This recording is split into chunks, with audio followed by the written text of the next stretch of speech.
ఎప్పుడూ గంభీరంగా ఉండే వ్యక్తి ఒక్కసారిగా నవ్వితే ఎలా ఉంటుంది? క్రమశిక్షణకు మారుపేరుగా ప్రజాసేవే లక్ష్యంగా అభివృద్ధి వ్యూహరచనలో మునిగి తేలితే ఆ వ్యక్తి మౌనముద్రలోనే ఎక్కువగా గడిపేవారు.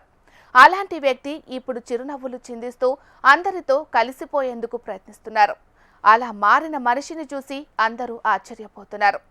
తన సహజత్వానికి భిన్నంగా అందరితో కలివిడిగా ఉంటూ ప్రతి ఒక్కరిలో ఉత్సాహాన్ని నింపుతున్నారు. ఇంతకు అంతలా మారిన ఆ వ్యక్తి ఎవరు? నవ్వుతూ నవ్విస్తున్న ఆ లీడర్ ఎవరో ఓ లుక్కేద్దాం. మొన్నటిదాకా గంభీరంగా క్రమశిక్షణకు మారుపేరుగా అంతర్ముఖంగా వ్యవహరించే నేత నేడు హృదయపూర్వకంగా నవ్వుతూ పలకరించే ప్రజానాయకుడిగా మారిపోయారు. రాజకీయంగా కాదు, వ్యక్తిత్వం పరంగా చోటు చేసుకున్న ఈ మార్పు ఇప్పుడు రాష్ట్ర రాజకీయాల్లో చర్చనీయాంశంగా మారింది. అనంతపురం నుంచి వైజాగ్ తీరం వరకు తమ అధినేతలో కలిగిన ఈ మార్పుతో పార్టీ క్యాడర్లో అంతులేని ఆనందాన్ని నింపుతోంది. ఆయన ఎవరో కాదు, తెలుగుదేశ పార్టీ జాతీయ అధ్యక్షులు, ఆంధ్రప్రదేశ్ రాష్ట్ర ముఖ్యమంత్రి నారా చంద్రబాబు నాయుడు గురించే ఇదంతా. నవ్వటం ఒక భోగం, నవ్వకపోవటం ఒక రోగం అంటూ దివంగత ముఖ్యమంత్రి డాక్టర్ వైఎస్ రాజశేఖర రెడ్డి ఎప్పుడూ చంద్రబాబు నాయుడిని ఉద్దేశించి అసెంబ్లీలో సహా అనేక సభల్లో ప్రస్తావించేవారు. అయినా కూడా తన ముఖంలో ఎలాంటి హావభావాలు కనబడనీయకుండా గంభీరంగా ఉండేవారు. గతానికి భిన్నంగా ఆయనలో వచ్చిన ఈ కొత్త మార్పు చూసిన ప్రతి నేత, ప్రతి కార్యకర్త ఒక్కటే అంటున్నారు: బాబు మారిపోయారు అని. ఒకప్పుడు చంద్రబాబు చాలా గంభీరంగా ఉండేవారు. ఎవరైనా దగ్గరికి వెళ్లాలన్నా 1-4 సార్లు ఆలోచించేవారు. కానీ ఇప్పుడు పరిస్థితి పూర్తిగా మారిపోయింది. ఇప్పుడు అందరిలో ఒక్కటే ఆలోచన: ఎందుకు చంద్రబాబు ఇలా మారిపోయారు? అతి చిన్న వయసు నుంచే రాజకీయాల్లోకి వచ్చిన చంద్రబాబు ఎన్నో సవాళ్లు, ప్రతి సవాళ్లను అధిగమించారు. తన రాజకీయ జీవితంలో ఎదురైన అనేక ఘటనలు, రాజకీయ పరాజయాలు, అరెస్టు లాంటి ఘటనలు ఎంత పెద్ద రాజకీయ నేతనైనా మానసికంగా ఎంతో కొంత కుంగదీస్తాయి. సంక్షోభంలో సంక్షేమం వెతుక్కోవటం చంద్రబాబు నైజం. తనకు నచ్చిన అంశాన్ని, వచ్చిన ప్రతి అవకాశాన్ని ఓ వ్యక్తిత్వ పునర్నిర్మాణంగా తీసుకున్నారు.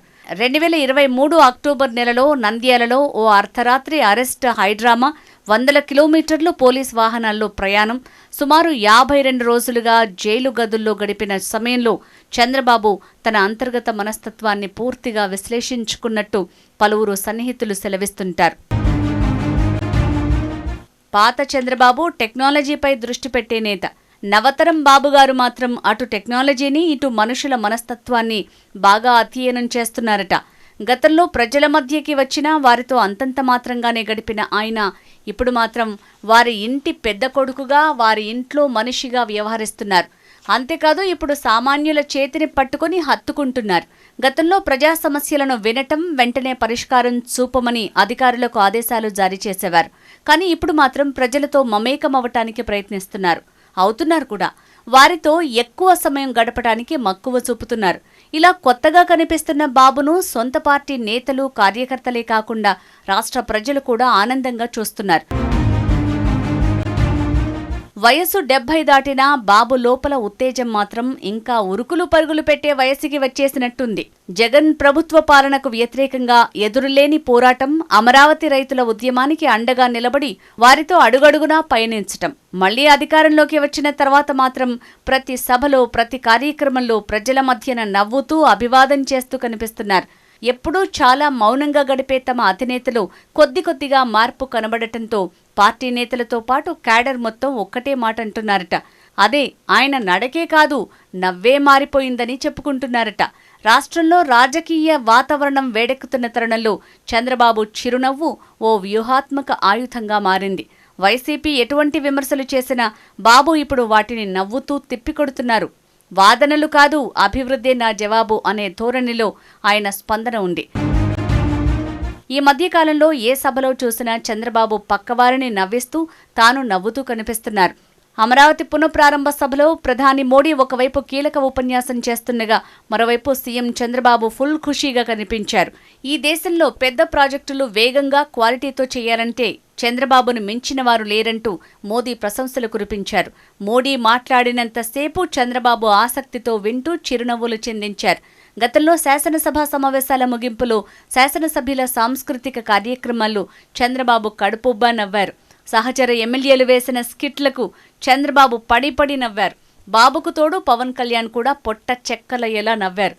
చంద్రబాబు ఇంతలా నవ్వటం గతంలో ఎప్పుడూ చూడలేదు.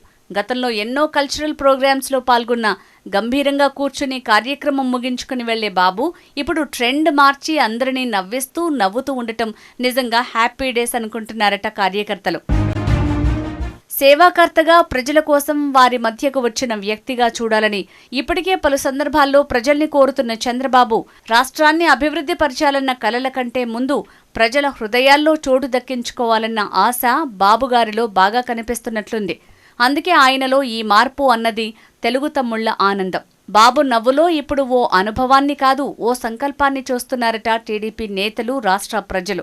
మారిన వ్యక్తిత్వం వెనుక రాజకీయ హితం లేదు, ప్రజల కష్టాన్ని అర్థం చేసుకునే మార్గమే ఉంది అన్నది వారి వాదన. ఈ మారిన మనసుతో ఉల్లాసంగా ఉత్సాహంగా ఉన్న చంద్రబాబు జనం నచ్చే, ప్రపంచం మెచ్చే కొత్త రాజధానిని నవ్వుతూ నవ్విస్తూ రాష్ట్రానికి తీసుకువస్తాడని అందరూ ఎదురుచూస్తున్నారు.